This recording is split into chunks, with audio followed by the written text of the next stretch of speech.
इस दौरान एक आदमी ने फखर को कहवा पिलाया। जरा सी देर के बाद फखर का मिजाज बदलने लगा। उसने नफरत से कहका लगाया और कहा, हमें हुक्म देते हैं कि औरत और शराब से दूर रहो और खुद शराब पीकर रातें औरतों के साथ गुजारते हैं। फखर महसूस ही न कर सका कि लड़की की कहानी महज बेबुनियाद है और ना ही वो ये महसूस कर सका कि उसका मिजाज क्यों बदल गया है।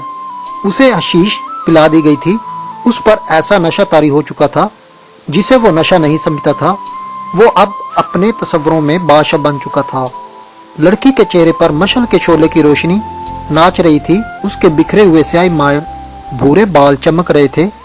वो फखर को पहले से ज्यादा हसीन नजर आने लगी। उसने बेताब होकर कहा, तुम अगर चाहो तो मैं तुम्हें पनाह में लेता हूँ। नहीं। लड़की डरकर पीछे हट गई और बोली, तुम भी मेरे साथ अपने सुल्तान जैसा सलूक करोगे।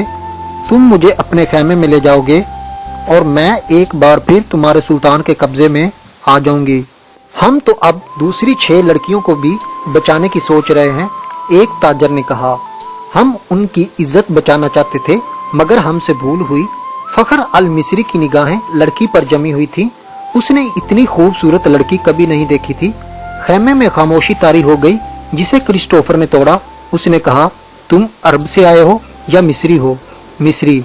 फखर ने कहा, मैं 2 जंगें लड़ चुका हूँ, इसीलिए मुझे ये ओहदा दिया गया है। सूडानी फौज कहाँ है जिसका सलार नाजी है? क्रिस्टोफर ने पूछा। उस फौज का एक सिपाही भी हमारे साथ नहीं आया, फखर ने जवाब दिया। जानते हो ऐसा क्यों हुआ है? क्रिस्टोफर ने कहा।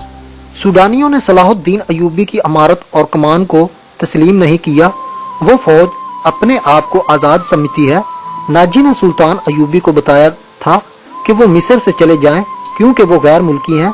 इसीलिए अयूबी ने मिस्रियों की फौज बनाई और लड़ाने के लिए यहाँ ले आया। उसने तुम लोगों को शराफत और नेकी का झांसा दिया और खुद ऐश कर रहा है। क्या तुम्हें माले गनीमत मिला है? अगर तुम्हें मिला भी तो सोने चांदी के 2-2 टुकड़े मिल जाएंगे। सुलाबियों के जहाज से बेबहा खजाना सुल्तान अयूबी के हाथ आया है। वो सब रात के अंधेरे में सैकड़ों ऊंटों पर लाद कर काहिरा रवाना कर दिया गया है, जहां से दमिश्क और बगदाद चला जाएगा। सूडानी लश्कर को सुल्तान नहत्ता करके गुलामों में बदल देना चाहता है। फिर अरब से फौज आ जाएगी और तुम मिस्री भी गुलाम हो जाओगे। इस ईसाई की हर एक बात फखर अल मिस्री के दिल में उतरती जा रही थी। असर बातों का नहीं बल्कि मुब्बी के हुस्न और हशीश का था।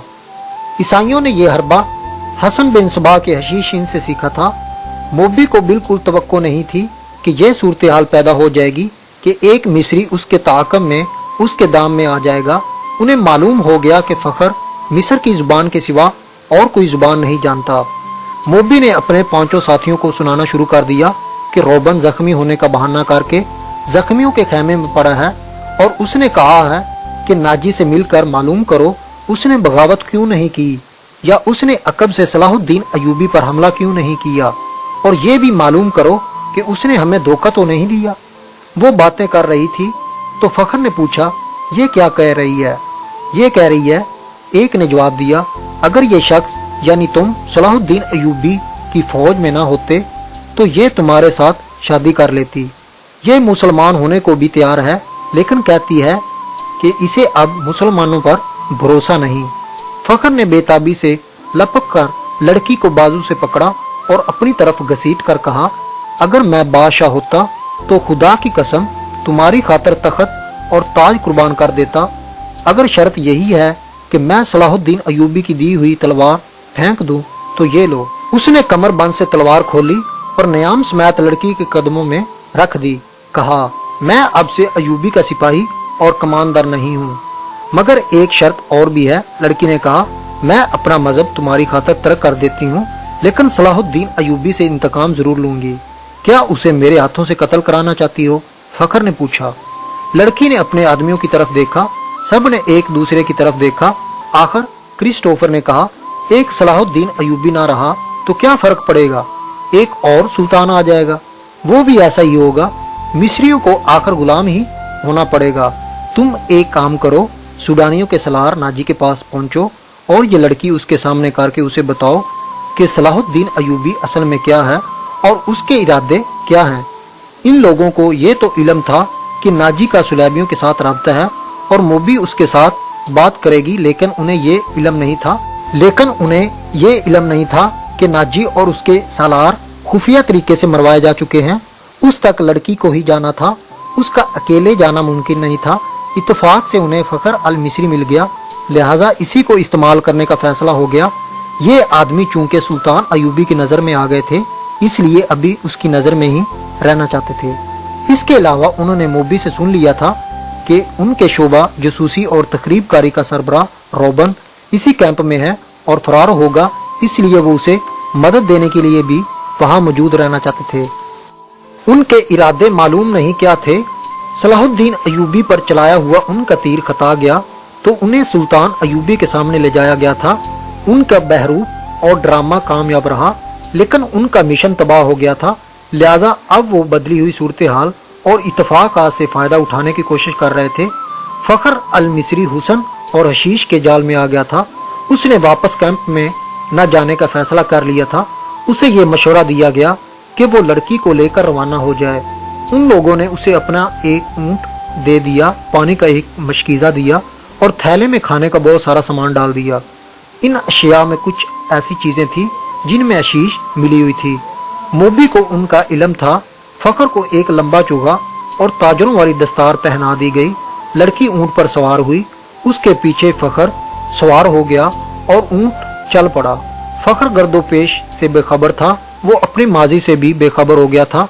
सिर्फ ये एहसास उस पर गालिब था कि रूए जमीन की हसीन तरीन लड़की उसके कब्जे में है, जिसने सुल्तान को ठुकराकर उसे पसंद किया है। फखर ने मोबी को दोनों बाजुओं में लेकर उसकी पीठ अपने सीने से लगा ली। मोबी ने कहा, तुम ईसाई कमानदारों और अपने सुल्तान की तरह वैशी तो नहीं बनोगे। मैं तुम्हारी मलकियत हूँ, जो चाहो करो, मगर मैं फिर भी तुमसे नफरत करूंगी। कहो तो मैं ऊंट से उतर जाता हूँ। फखर ने उसे अपने बाजुओं से निकाल कर कहा, मुझे सिर्फ ये बता दो कि तुम मुझे दिल से चाहती हो या महज मजबूरी के आलम में मेरी पनाह ली है। पनाह तो मैं उन ताजरों की भी ले सकती थी, मोबी ने जवाब दिया, लेकिन तुम मुझे इतने अच्छे लगे कि तुम्हारी खातर मजहब तक छोड़ने का फैसला कर लिया। उसने जज्बाती बातें करके फखर के एहसाब पर कब्जा कर लिया और रात गुजरती गई। सफर कमोबेश 5 दिनों का था, लेकिन फखर अल मिस्री आम रास्तों से हटकर जा रहा था, क्योंकि वो बकौरा फौजी था। मोबी को नींद आने लगी। उसने सर पीछे फखर के सीने पर रख दिया और गहरी नींद सो गई। ऊंट चलता रहा, फखर जागता रहा।